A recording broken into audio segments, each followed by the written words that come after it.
Dadisa ingat upacara henna dan sedih. Dadisa melihat Sumitra menangis putus asa.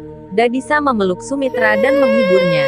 Sumitra menangisi kematian Pratap dan takdir Sukna. Ibu Pratap berkata, aku berharap aku akan mati, bukan anakku. Polisi mengatakan kami pasti akan menemukan bandit itu kepada ayah Pratap. Ayah Pratap berkata anakku tidak akan kembali lagi dan itu tidak masalah. Ia runtuh memikirkan saat Pratap meninggal, Basan menghiburnya.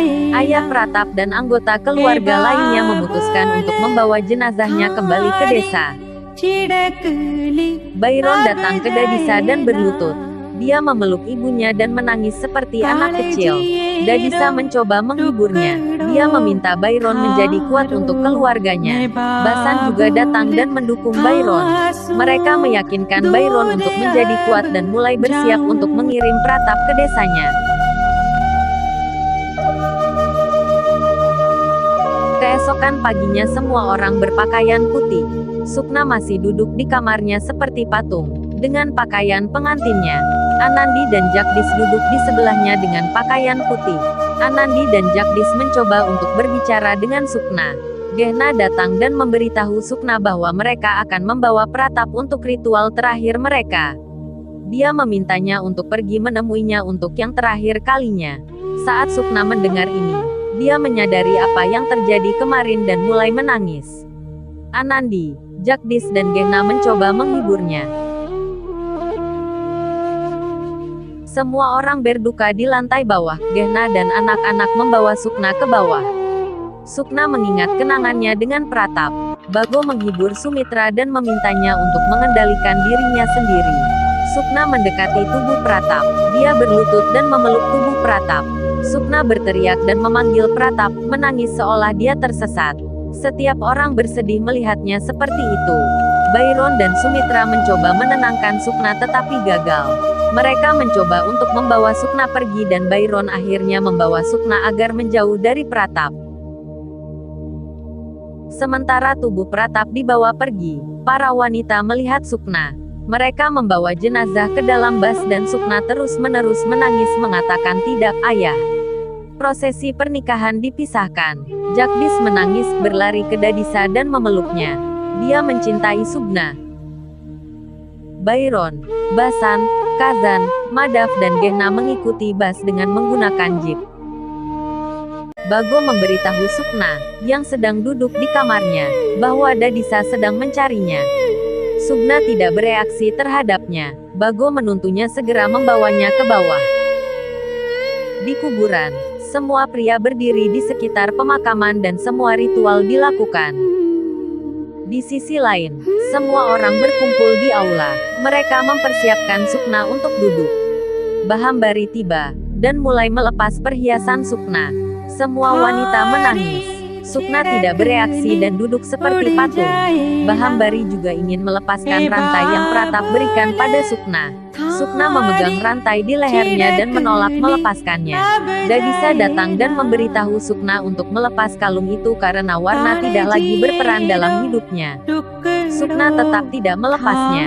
Dadisa menangis pahit dan mengatakan bahwa dia tidak mampu mengubah takdirnya. Dadisa dengan putus asa menarik kalung dari leher Sukna dengan paksa. Sukna menangis dengan sedih. Sementara tubuh Pratap dibakar. Sukna dibersihkan dan memakai gaun putih. Bago membawa Sukna masuk. Ritual terakhir Pratap sudah berakhir. Ayah Pratap menyesali mimpinya tentang putra dan menantunya kepada Byron. Dia mengatakan bahwa Pratap adalah anak satu-satunya dan tidak memiliki tujuan hidup lagi. Byron mengatakan bahwa hatinya tidak tahan melihat kehidupan putrinya sebagai seorang janda. Sumitra menangis di kamarnya. Gehna membawakan makanan untuknya, tapi dia menolak untuk makan. Sumitra menyalahkan dirinya sendiri atas pernikahan dini tersebut. Saya memaksa Byron melakukan ini. Gehna mengatakan padanya untuk tidak menyalahkan dirinya sendiri dan menjadi kuat untuk Sukna. Sumitra bilang aku tidak berani menghadapi Sukna dan melihatnya sebagai janda. Kazan mencoba menghibur Byron. Byron juga menyalahkan dirinya sendiri karena putrinya menikah lebih awal.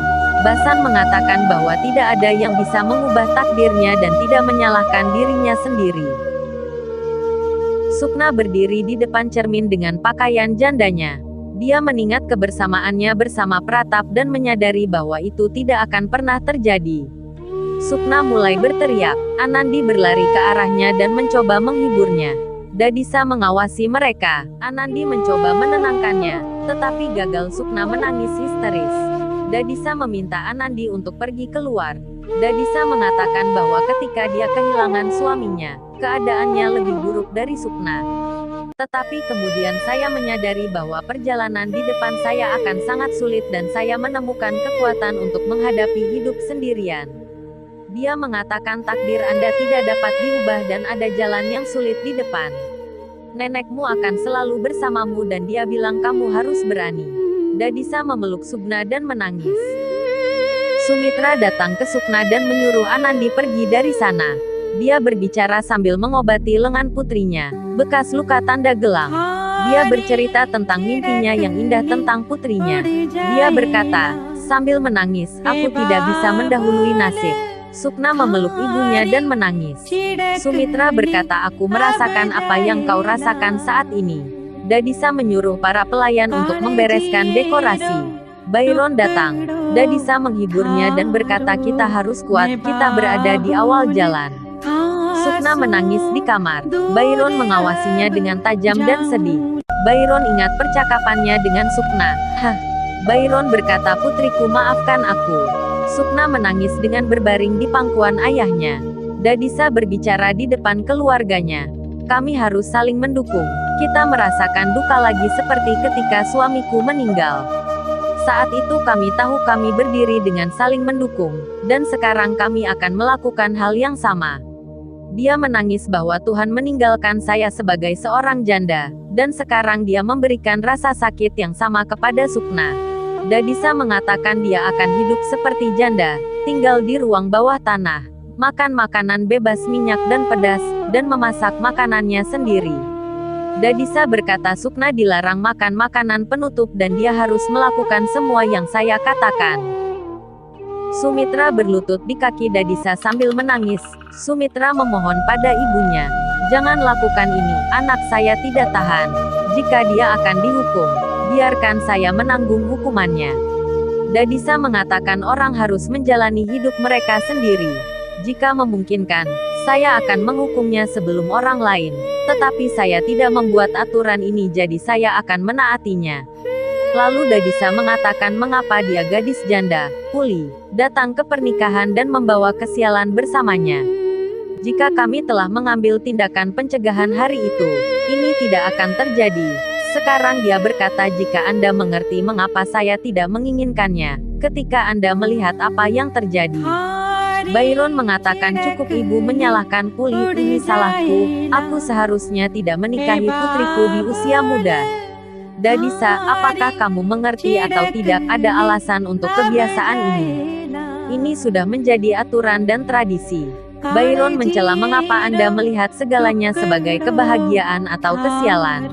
Anda bertemu Puli dalam perjalanan untuk melihat bibi saya, tetapi tidak ada hal buruk yang terjadi pada bibi saya hari itu, bukan? Ubah pikiran Anda dan lupakan adat istiadat ini.